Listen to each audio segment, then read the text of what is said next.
তোমাকে দেখে তো মনে হয় না তুমি খাবার পছন্দ করো, তুমি খাও তো ঠিক মতো। কেনাকাটা শুরু হয়ে গেছে অলরেডি।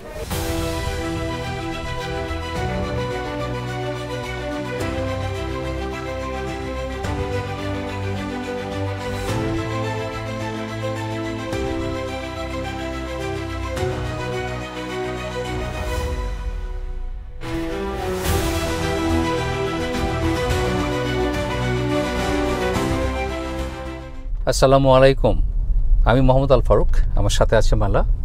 আমরা বলছি নিউ জার্সি থেকে।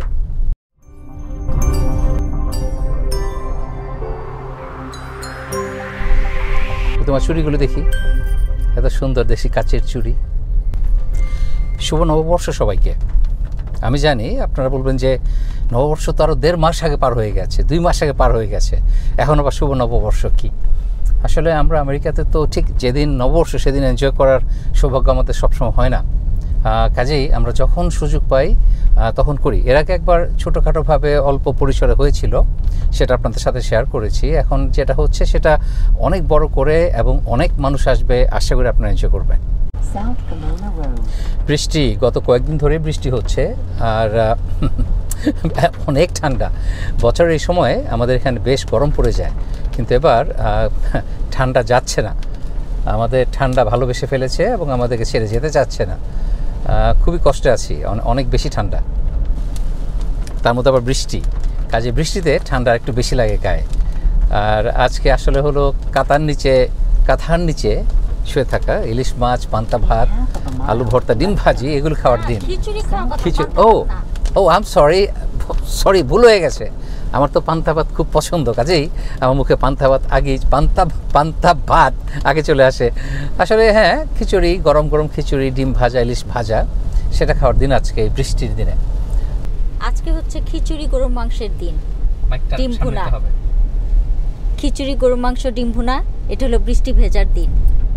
আর কিছু না? কালিজিরা ভর্তা না? কালিজিরা ভর্তা, খুদের ভাত, এগুলি না? না। আমি চাই আমার ওয়াইফ, আমার বউ মালা, ছেলের বউ না, আমার বউ মালা। তো আপনারা সবাই মনে করেন বউ মানে ছেলের বউ। আরে বাবা, ছেলের বউ তো স্পেসিফিক, বউ মানে ওয়াইফ। যাই হোক, আপনারা তাকে কিন্তু আমি এনকারেজ করি সবসময় ক্যামেরার সামনে আসতে, কিন্তু সে আসলে হোয়াট এভার রিজন আসতে চায় না, বলে না। আমি তো যাই হোক, এখন খুব ইম্পর্টেন্ট একটা কথা বলি। কয়েকদিন আগে আমরা ক্রুজিংয়ে গিয়েছিলাম, ক্রুজ শিপে বেড়াতে। 4 দিন ছিলাম। হ্যালিফ্যাক্স গিয়েছিলাম নিউ জার্সি থেকে। তো মাশাআল্লাহ, কত খুশির একটা ব্যাপার, কত রিল্যাক্সিং একটা জিনিস। অথচ এত সুন্দর ভ্লগে আমি সবচেয়ে বেশি প্রশ্নটা যেটা বারবার এসছে, ভাইয়া আঙ্কেল খাবারগুলো কি হালাল ছিল? আমি আমেরিকাতে অনেক ভালো ভালো রেস্টুরেন্টে খাই, কিন্তু সেগুলো আপনাদের সাথে শেয়ার করতে পারি না এই একটা কারণে। যার বাবা মাসে কামায় 30,000 টাকা বেতন, চাকরি করে, সে থাকে 40,000 টাকা দামের ফ্ল্যাটে, তাকে তার বাবা কিনে দেয় 1 লাখ টাকার ড্রোন। অথবা যে ভদ্রলোক 30,000 টাকা বেতনে চাকরি করে 40,000 টাকার ফ্ল্যাটে থাকে, সে যদি আমাকে জিজ্ঞেস করে আমি হালাল খাচ্ছি না কি না, এতে আমি অনেক লজ্জা পাই। আরেকটা ব্যাপার হলো, আমি এর আগে বলেছিলাম এক গল্পে যে এক ভদ্রলোক আমাদের বাসায় বেড়াতে এসছেন, বয়স্ক লোক, তাকে খাবার দিয়েছি, ডিনার দিয়েছি, এবং মুরগি দেখে জিজ্ঞেস করলো এটা কি হালাল চিকেন? আমি তাকে আমার বাসার কোনো মাংস খেতে দেই নাই, মুরগি গরু খেতে দেই নাই, কারণ তার মনে যদি সন্দেহ থাকে আমি তাকে বলবো যে এটা হালাল। তার যদি মনে সন্দেহ থাকে, সে আমার বাসা খাবে না। তাছাড়া বড় কথা হলো, ইসলাম ডাজন্ট অ্যালাউ ইট। ইসলাম আপনাকে অনুমতি দেয়নি আরেকজন মুসলমানের বাসায় যে জিজ্ঞেস করা যে আপনি হালাল মাংস খাচ্ছেন কিনা, কারণ এটা একেবারে মুখে জুতা পেটা করার সমান জিনিস, প্রচণ্ডভাবে অপমান করার সমান। আমাদের নবীজি বলেছেন তাদের সাহাবীদেরকে যে তোমরা কেউ কাউকে জিজ্ঞেস করবে না যে সে রোজা রেখেছে কিনা, রোজার মাসেও। কারণ অন্য কোনো কারণে, যে কোনো কারণে হোক, হয়তো সে আজকে রোজা রাখতে পারে নাই। এখন তাকে যদি জিজ্ঞেস করা হয় রোজা রেখেছো কিনা সবার সামনে, সে লজ্জা পাবে, লজ্জায় হয়তো মিথ্যা কথা বলবে, তাহলে তাকে মিথ্যাবাদী বানানো হলো। আমাদের ইসলাম কিন্তু এই কালচার না যে যেখানে আপনি একটা মানুষকে ছোট করার জন্য জিজ্ঞেস করবেন কিরে তুই হালাল খাস নাকি, তারপরে কি ব্যাপার তোর ঈমান আছে নাকি, নাউজুবিল্লাহ। এটা ইসলাম মোটেও অ্যালাউ করে না। এই ধরনের কোশ্চেনিং নট অ্যাকসেপ্টেবল, এবং যারা করে তারা নিতান্তই নির্বোধ ছাড়া আর কিছু বলে আমার মনে হয় না। এবং আমি জানি এই যে আমি ব্যাপারটা বুঝিয়ে বললাম, তারপর কিন্তু আপনারা জিজ্ঞেস করবেন, দেখবেন যে অনেক কমেন্ট আসবে, না না ভাইয়া এটা এই জন্য না, ভাই আপনি কথা বললেন না, না ওইভাবে দুনিয়ার গিট্টু প্যাচ মারানো হবে। আই মিন আমরা খুব অবাক কাণ্ড যে সুদ ঘোষ নিশ্চিন্তে খাই। আই মিন সুদে বাড়ি কিনি, সুদে গাড়ি কিনি, রেফ্রিজারেটর, টেলিভিশন, এয়ার কন্ডিশনার কিনি, কিন্তু মুরগিটা হালাল ছিল কিনা, মাই গড, আপনার নাউজুবিল্লাহ, মাই গড বলেছি, আল্লাহ বলি নাই, আমার আল্লাহ আমার সৃষ্টিকর্তা। আমি যাই হোক, জবাবদিহিতা মনে হয় আল্লাহর কাছে না করে মানুষের কাছেই করতে হবে। এবং আমাদের বিচারের মালিক আল্লাহ, কিন্তু সবাই এমনভাবে কথা বলে যেন মনে হয় তারাই বিচারক, আল্লাহ যেন বিচারের দায়িত্ব তাদের হাতে দিয়ে দিয়েছেন। আমার জানার মধ্যে সেরকম কোনো বিবেচনা আল্লাহ করেননি এখনো, সেরকম কোনো হিসাব নিকাশ হয়নি। আমরা বাংলাদেশে যখন মাংস কিনে খাই সেটা যে হালাল সেটাকে আমরা জানি না, কারণ আমার ধারণা যে না, আমি ধরে নিয়েছি এটা হালাল, কাজে এটা হালাল, মুসলমান কসাই কাজে এটা হালাল, সে আল্লাহ আকবার বলেছে কিনা আপনি তাও জানেন না। তো যাই হোক, আপনার কোনো মুসলমানের বাসায় যদি আপনি যান এবং সে যদি আপনাকে হারাম মুরগিও খাওয়ায়, এর জন্য কিন্তু আপনার দায়িত্ব নাই, আপনার যে খাওয়াবে এটা তার দায়িত্বে খাওয়াচ্ছে। যেমন হাজব্যান্ড যদি ঘুষের টাকায় তার সংসার চালায়, সেটা কিন্তু তার ছেলেমেয়েরা এবং তার ওয়াইফ এর জন্য রেসপন্সিবল না। তবে ওয়াইফ যদি জানে যে তার হাজব্যান্ড 30,000 টাকা বেতনে চাকরি করে এবং সেই বউ যদি ডিমান্ড করে তাকে 50,000 টাকা দামে শাড়ি দিতে হবে ঈদের মধ্যে, তাহলে সেখানে তার অবশ্যই গুনাহ হবে। যাই হোক, কার গুনাহ হবে কার গুনাহ হবে না, কোনটা হালাল কোনটা হারাম, হারামের ব্যাপারে আরেকটা বলি, আল্লাহ কোরআনে স্পেসিফিক বলে দিয়েছেন কোনটা হারাম, এর বাইরে হারাম বলার কোনো সুযোগ নাই। আল্লাহ পরিষ্কার বলে দিয়েছেন এটা হালাল এটা হারাম, এবং সেটাই হারাম যেটা আল্লাহ কোরআনে স্পেসিফিক করেছেন, এর বাইরে কোনো হারাম কিছু নাই। এটা আমি মনে করি, আপনারা আমার সাথে একমত হবেন এটা আমি আশা করি না, কারণ দ্বিমত থাকবে। আল্লাহ বিভিন্ন ধর্ম তৈরি করে দিয়েছেন যেন আমরা একজন আরেকজনের কাছ থেকে শিখতে পারি, যেন আমরা নিজেদের ভিতরে টলারেন্স তৈরি হয়। আসলে আমরা যে পৃথিবীতে এসেছি, আমাদের সোলকে আল্লাহ কেন পাঠিয়েছেন? শেখার জন্য, এনরিচ হওয়ার জন্য, আমাদেরকে ম্যাচিওর হওয়ার জন্য আমাদের সোলটাকে। সেখানে আমরা যদি একটা সত্য নিয়ে বেঁচে থাকি আর কোনো কিছু কনসিডারও করতে রাজি না, কেউ কিছু বললেই চাপাতি নিয়ে দৌড়ে যাই, তাহলে কিন্তু এটা হলো না, আসলে এটা উদ্দেশ্য না। যাই হোক, তো আরেকটা ব্যাপার হলো যে আমি যে প্রথমে যখন আপনার সুন্দরবন ট্যুরে গিয়েছিলাম, সেখানে এক বাটপার গ্রুপের পাল্লায় পড়েছিলাম। তারা প্রমিস করেছে একটা, দিয়েছে আরেকটা, তো সেটা নিয়ে আমি ভ্লগ করেছিলাম এবং এই ভ্লগে আমি সেটা নিয়ে মাঝে মধ্যে একটু খোঁচা মেরে কথা বলেছি। সেখানে দেশপ্রেমের কথা কেন আসে?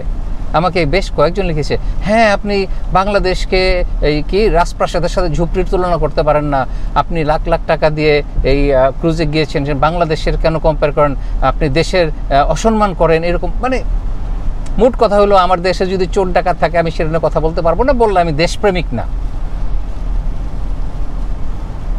যাই হোক, বল বিপ বিপ, আপনারা বুঝেন কি বলেছি আমি।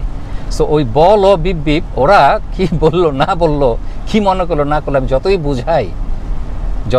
বুঝাই তারা বুঝবে না, কারণ তারা বুঝতে চায় না। আর যারা সব কমেন্ট করে বেশিরভাগই হিংসা থেকে, জেলাসি থেকে। আমি হালাল খেলাম, সেটা কি আমার গুনাহ হলো কি না হলো, তাদের তো এটা কোনো ব্যাপার না, তারা এটা মোটেও কেয়ার করে না। আসলে তাদের আসল কারণ হলো একটু খোঁচা মারা। আরেকজন কমেন্ট করেছে যে কি অন্যায়ভাবে বেআইনিভাবে টাকা কামাই করে সেই টাকা তো আপনি ভালোই ফুর্তি করছেন। ইন্টারমিডিয়েট পাস করে আমেরিকা চলে আসলাম, সেই ডিশ মাজা থেকে শুরু করে ট্যাক্সি ড্রাইভ থেকে শুরু করে এমন কিছু করি নাই, আর আমার টাকা হলো অন্যায়ভাবে কামাই করা। মানুষ আসলে যারা গরিব, তিনবেলা খেতে পারে না, আমি তাদের প্রতি সহানুভূতিশীল, কিন্তু তাদের মধ্যে অনেকেই, এদের মন, আমি সবার কথা বলছি না, এত ছোট যে তারা মনে করে যারা বড় লোক তারা সবাই অসৎভাবে বড়লোক হয়েছে, পরিশ্রম করে যে বড়লোক হওয়া যায় এটা তাদের বোধগম্য না। কারণ তারা বেশিরভাগই নিজেরাই কোনো পরিশ্রম করতে চায় না, অলস প্রকৃতির, এবং আশা করে সবাই তাদেরকে সব কিছু দিয়ে দিবে। এখন কুরবানি নিয়ে কথা বলি। আমি জানি কুরবানি তো আর কয়েকদিন পরেই, আপনারা যখন এই ভিডিও দেখবেন তখন কুরবানির মাত্র কয়েকদিন বাকি থাকবে। তো এই কুরবানি নিয়ে আমি কথা বলি। আমার রিকোয়েস্ট, আমার ধনবান ভাই যারা আছেন, বোন যারা আছেন, আপনারা লোক দেখানোর জন্য পাড়ায় সবচেয়ে বড় গরু কিনবেন না। প্রয়োজনে আপনার স্বার্থ, আপনার সাধ্য যতটুকু আছে তার চেয়ে ছোট গরু কুরবানি দেন, যেন আপনার ভিতরে সেই প্রাউডনেস না চলে আসে যে আমি পাড়ার সবচেয়ে বড় গরু দিয়েছি। কারণ কুরবানি আমরা দেই আল্লাহকে খুশি করার জন্য, এটা কোনো মানুষকে দেখানোর জন্য না এবং কারো কাছে বড় হওয়ার জন্য না, এটা স্রেফ একান্তই আল্লাহকে সন্তুষ্ট করার জন্য আমরা কুরবানি দিই। আশা করি কুরবানির প্রাণী কেনার সময় সেটা মনে রাখবেন। এখন সারাক্ষণ আমার চেহারা দেখাচ্ছি, কারণ বাইরে দেখার কিছু নাই, গ্লুমি এবং বৃষ্টি, ঝিরে ঝিরে ইলশে গুড়ি বৃষ্টি। যদি ঝুম বৃষ্টি হতো তাহলে কিন্তু আরেকটু ভালো লাগতো হয়তো। কুরবানির কথায় ফিরে যাই। আপনার কুরবানির মাংসের ব্যাপারটা আমি আগের ভিডিওতে বলেছি এবং এটা অনেক সমালোচনা এসছে, বিভিন্ন জন বিভিন্ন ধরনের ফতোয়া টতোয়া নিয়ে এসছে। আমি কোনো ফতোয়া দিচ্ছি না, আমি আলেম না, কিন্তু আলহামদুলিল্লাহ আমি অনেক পড়াশোনা করি এবং আমি ধর্ম সম্পর্কে অনেক আলেমের চাইতেও কম জানি না। যাই হোক, আপনার এই যে কুরবানি যে আমরা খুব সিরিয়াস একটা ব্যাপার, যে তিন ভাগ করতেই হবে। আমার নানাদেরকে দেখেছি, বাবাকে দেখেছি, মামাদের, দাদা সবাইকে দেখেছি দাড়ি পাল্লা নিয়ে একদম মানে একটা টুকরা যেন কম বেশি না হয়, 3 ভাগ করে তারপর সেটা আপনার হয়। কিন্তু আসলে ইসলামে এটা কোথাও কোনো দলিল নাই, কোনো বিশ্বস্ত দলিল নাই যেখানে বলা আছে যে আমাদেরকে 3 ভাগ করে দিতে হবে। আমাদের নবীজি কুরবানি দিয়ে কিছু মাংস তিনি রান্না করে বন্ধুবান্ধব সাহাবীদেরকে নিয়ে খেতেন, পরিবারকে নিয়ে খেতেন, কিছু বিলিয়ে দিতেন। কিন্তু আপনার যে বিলাতে যে হবে এরকম বাধ্যবাধকতা নাই, এবং আপনি চাইলে সমস্তটাই খেয়ে ফেলতে পারেন, সারা বছর ফ্রিজে রেখে খেতে পারেন। আমি কোনো ফতোয়া দিচ্ছি না, এটাই বাস্তবতা, এটাই সত্যি। আর কারণ দুঃখজনকভাবে সত্যি হলো যে আমাদের দেশে যে মুসলমান, ইসলামটা এসছে আসলে ধোয়া পানি, মানে সাত ধোয়া কি বলে না, যেন ধুয়ে আস্তে আস্তে এটা যেন পাতলা হয়ে গেছে অনেকটা, সেরকম। সেই সৌদি আরব থেকে ইরান হয়ে, পাকিস্তান, আফগানিস্তান হয়ে, ইন্ডিয়া হয়ে বাংলাদেশে ইসলাম এসছে। কাজেই এখানে আমাদের ইসলামটা হলো সুফিইজম, হিন্দুইজম, সুন্নি, তারপর আপনার আছে শিয়াইজম, সব মিলেমিশে যে একটা জগা খিচুড়ি, সেটা হলো আমাদের ইসলাম প্র্যাকটিস। আমরা ইসলাম কোরআন পড়ে সেটা মানতেও রাজি না। আমাদের ছোটোবেলা থেকে যা শুনে এসেছি সেটাই সত্যি, আর সব কিছু মিথ্যা। এমন একটা অ্যাটিটিউড থাকলে আসলে আমরা কখনোই শিখতে পারবো না। আপনি যেদিনই মনে করবেন যে আপনি সব জেনে গেছেন, সেদিনই আপনার শেখার শেষ হয়ে গেল। রিসার্চ করেন, আপনি ইউটিউবে সময় না কাটিয়ে শুধু টিকটকে সারাদিন পার না করে, ইন্টারনেটে অনেক ভালো ভালো ওয়েবসাইট, ইসলামিক ওয়েবসাইট আছে যেখান থেকে আপনি কোরআনের বিভিন্ন ব্যাপার জানতে পারবেন, বিভিন্ন ইস্যু নিয়ে আপনি রিসার্চ করতে পারেন। এবং এখন ইন্টারনেটের কথা কি বলবো, আমাকে একজন বলেছে শিক্ষিত যে হ্যাঁ ইন্টারনেটে কি বলবেন, তো ইহুদি গো, এটা খ্রিস্টান গো। যাই হোক, এটা আমি আর কোনো কথাই বলতে রাজি না। এটা এমন একটা মানে এমন একটা বিপিপের কথা যে আমি এটা আসলে বলতেও রাজি না, এখানে আর ডিসকাসও করতে রাজি না। যাই হোক, যাচ্ছি পহেলা বৈশাখে। পহেলা বৈশাখ তো পালন করা হারাম, আই নো। এটা আমার কাছে এটা একটা কালচারাল ব্যাপার।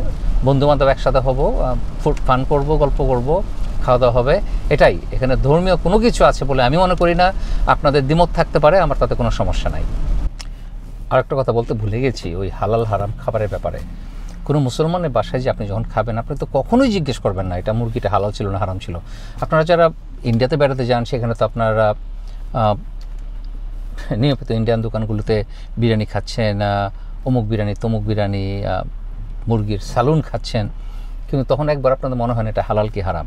কারণ তারা বাংলা বলে সেটা নিশ্চয়ই হালাল, আর আমেরিকাতে ইংরেজি বলে, এই জন্য সব কিছুই হারাম হবে। ব্যাপারটা মোটে সেরকম না। যাই হোক, আর আপনি যদি মনে করেন এক লোক সে হালাল খাচ্ছে না, তাহলে আপনি তার বাসায় ডিনার অ্যাকসেপ্ট করবেন না, তার বাসায় খাবেন না, সিম্পল, দ্যাটস ইট। এর বাইরে আপনি তাকে জিজ্ঞেস করার কোনো অধিকার রাখেন না, এবং সেটা অসম্মানজনক জিজ্ঞেস করলে। আর তো ওই যে বলেছি আগে, আমি যতই বলি যারা শিখবে না তারা শিখবে না। যাই হোক, আল্লাহ আমাদেরকে বুঝার তৌফিক দেখ, আল্লাহ আমাদেরকে হেদায়েত করুন, এই দোয়া করি। আর কি যেন বললা? না বলো, লজ্জা পাও না। সে কিছু একটা বলেছে, কিন্তু আমি বলতে চাই না সে যদি না বলে। এই যে আজি ঝড় মুখর বাদল দিনে একলেন গাইবা। আমার বই কিন্তু বাংলাদেশ বেতারের ও বলতে না বলেছি, আচ্ছা আচ্ছা তাক বললাম না।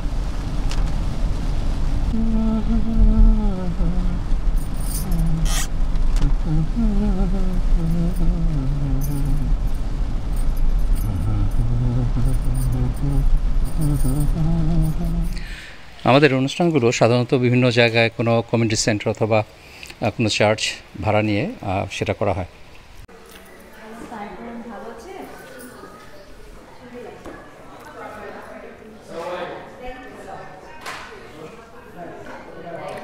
আসসালামু আলাইকুম, কেমন আছেন? জি আসসালামু আলাইকুম, কেমন আছেন?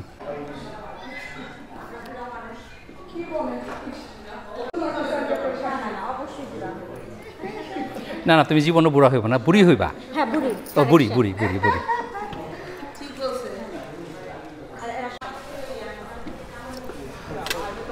অনেক অনেক বড় একটা হল রুম, এটা চার্চের একটা অংশ। এখানে বিভিন্ন কমিউনিটি অনুষ্ঠান হয়ে থাকে কমিউনিটির। তো আমরা এর আগে এখানে বিভিন্ন অনুষ্ঠান করেছি। তো আমাদের অনুষ্ঠানটা হচ্ছে বেঙ্গল ক্লাবের সৌজন্যে।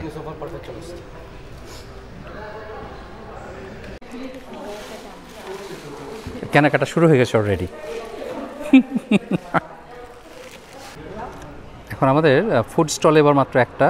আসলে বাইরে বৃষ্টি, ওয়েদার অত ভালো না, কাজেই লোকজন তত হবে কি না আমি শিওর না। এই তো আমাদের লোভনীয় সব সিঙ্গারা, তারপর সমোসা বলে লিখেছি এখানে, আসলে যাই হোক। তারপর চটপটি আর ফুচকা, নাইস। আর কিছু নাই, ইলিশ মাছ পান্তা ভাত নাই। ও কামিং, আচ্ছা আচ্ছা, আরও আসবে, আরও খাবার আসবে। তো এখনও বিরিয়ানিও আছে। কি বিরিয়ানি? মুরগির biryani? Mutton biryani. Okay, sounds good. Alright, thank you. তো যাই হোক, এখনও লোকজন হয়নি, ইনশাল্লাহ হবে আশা করছি। আর আমি তো একেবারে শুরুতে চলে এসেছি, কাজে লোকজন তেমন নাই এখন।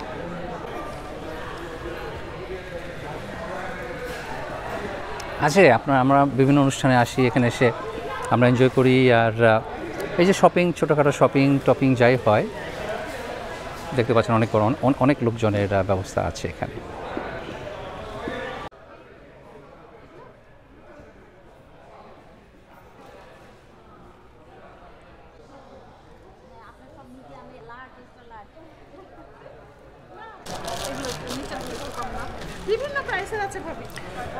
আমাদের সময় ইমিটেশন কিন্তু এরকম আসল স্বর্ণের মতো, গহনার মতো পাওয়া যেত না।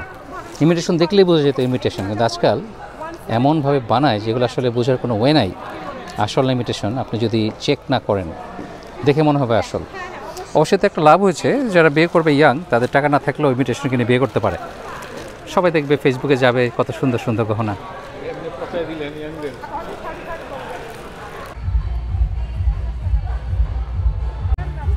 যদিও এগুলো আসলে দেখানোর কিছু নাই, কারণ ঢাকায় আজকাল রাস্তাঘাটে পাওয়া যায়।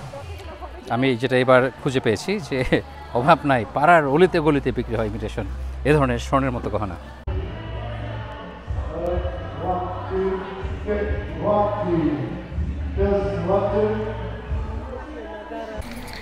ঝড়ো ঝড়ো টিপ টিপ বৃষ্টি পড়েই চলেছে, ঝরেই চলেছে। বেশ ঠান্ডা, ভালো ঠান্ডা।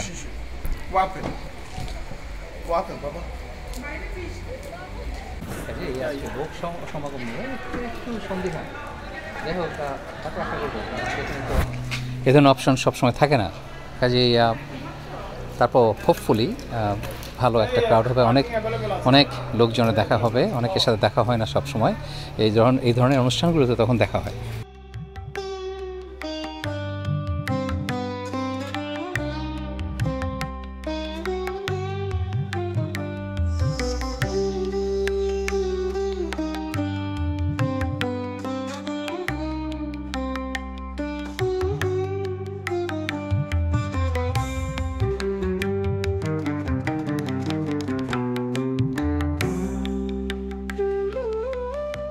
আমার সাথে আছে আমিনা আর জেরিন। তো আঙ্কেল কি বলবো, আঙ্কেল বলবো নাকি ভাইয়া বলবো? আচ্ছা ঠিক আছে, বলা বলি নাই।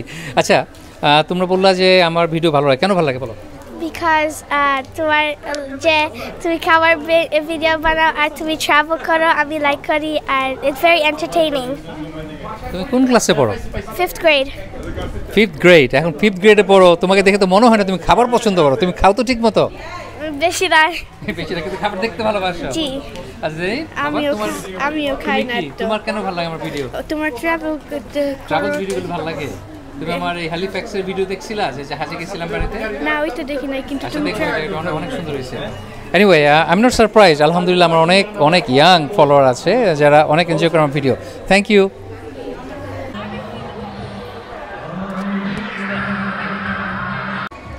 এখন মনে হচ্ছে পার্টি, এখন মনে হচ্ছে আমরা উদযাপন করছি কিছু। আর এখানে আপনার বিভিন্ন জায়গায় দেখবেন কোনো ব্যাকগ্রাউন্ড যে মিউজিক তার সাথে মিলবে না, এই জন্যে সব কপিরাইটেড, এগুলো আমার ডিলিট করে দিতে হবে, এবং নাহলে চ্যানেল কপিরাইট খাবে, কাজেই সেই মিউজিক আমি ইউজ করবো না।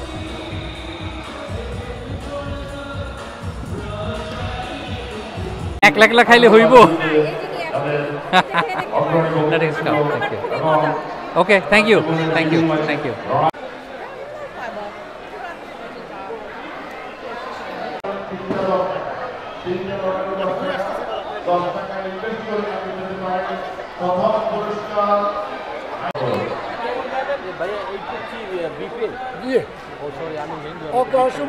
অসুবিধা নাই ভাই, এটা তো শিখে ভাই। ওনারে আমি চিনি কেমন? আচ্ছা, আপনার কার্ড দেন, আমরা মেলা আছে ওইটা নিছেন না আমাদের যেটা। এই ছোট বেবিদের অনুষ্ঠান হবে, তারা সুন্দর শাড়ি পরে এসছে, বিউটিফুল।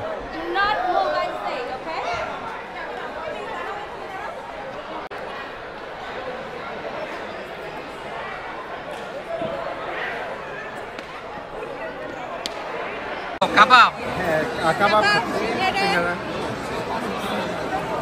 সিঙ্গারা। কেমন আছো বাবা? ভালো আছো?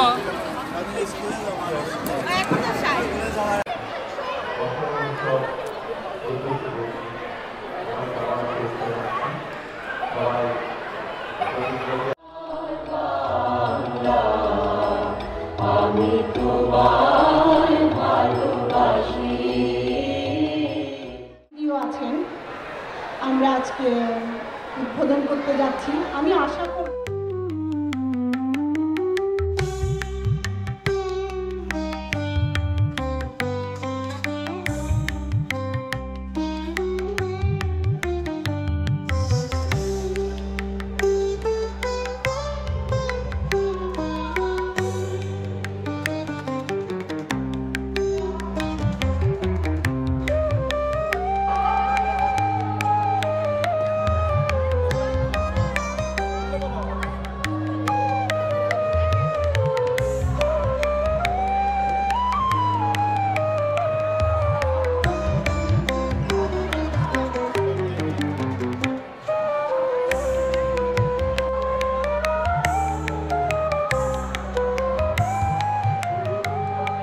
এখানে অনেক সুন্দর সুন্দর গান এবং গাওয়া হচ্ছে, শিল্পীরা অনেক সুন্দর গান গাচ্ছেন, কিন্তু এগুলো কোনোটাই আমি শেয়ার করতে পারছি না, কারণ সব কপিরাইটেড।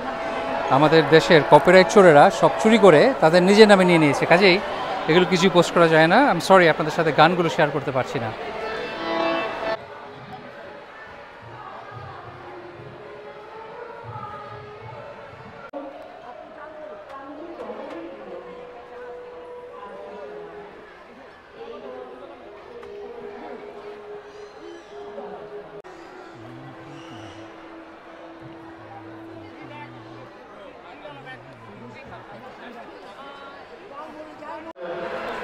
অত্যন্ত ভালোবাসা আজকে খারাপ ওয়েদারের মধ্যে সত্যি সারপ্রাইজ, যাতে খারাপ ওয়েদারের মধ্যে আজকে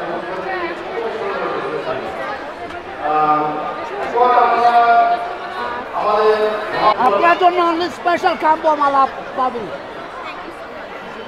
লোভনীয় বিরিয়ানি, তুমি আগে খাও।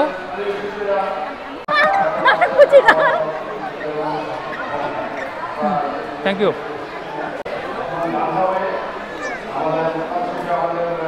কেমন লাগলো সারাদিন? ভালো লেগেছে, সবার সাথে দেখা হয়েছে। আসলে আমরা এই যে বিদেশে থাকি, দেশের বাইরে দেশকে অনেক মিস করি প্রতিদিন, প্রতি মুহূর্ত। কাজে এই ধরনের অনুষ্ঠানগুলো যখন হয়, পহেলা বৈশাখ অথবা এটা জাস্ট একটা উসিলা, কিন্তু এর কারণে আমরা সবাই গেট টুগেদার করতে পারি, একজন আরেকজনের সাথে দেখা হয়, অনেক বছর পর দেখা গেল, যে বছরে একবারই দেখা হয় এইসব অনুষ্ঠানগুলোতে। তো কাজে আমরা এগুলো এনজয় করি, আর কিছুক্ষণের জন্য হলেও মনে হয় নিজের দেশে ফিরে গিয়েছি। আর কিছু বলবা? না, অনেক ভালো লেগেছে এখানে এসে, আশা করি আপনারা এনজয় করেছেন। ভালো থাকবেন সবাই, ধন্যবাদ সাথে থাকার জন্য। হ্যাঁ, আরেকবার ভালো করে বলো। সবাইকে ধন্যবাদ সাথে থাকার জন্য। ইনশাআল্লাহ দেখা হবে নেক্সট ভিডিওতে। ভালো থাকবেন সবাই, আল্লাহ হাফেজ।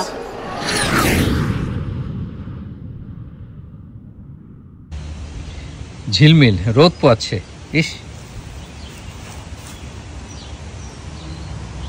ঝিলমিল, রোদ তার অনেক প্রিয়, আবার বেশি গরম সে সহ্য করতে পারে না, কারণ অনেক বেশি ফাট তার গায়ে। Has not gotten off of it. And then Luna gets on and he goes like this from the top. He's the king at the very top. He goes like this. And he like tells her, get out. This is my spot. I cleaned it up for her. ঝিলমিল, ঝিলমিল, এই যে baby, এদিকে আসো, তাকাও এদিকে। সে খুব বেশি এক্সাইটেড। সুন্দর দিন, একেবারে ঝলমলে সুন্দর।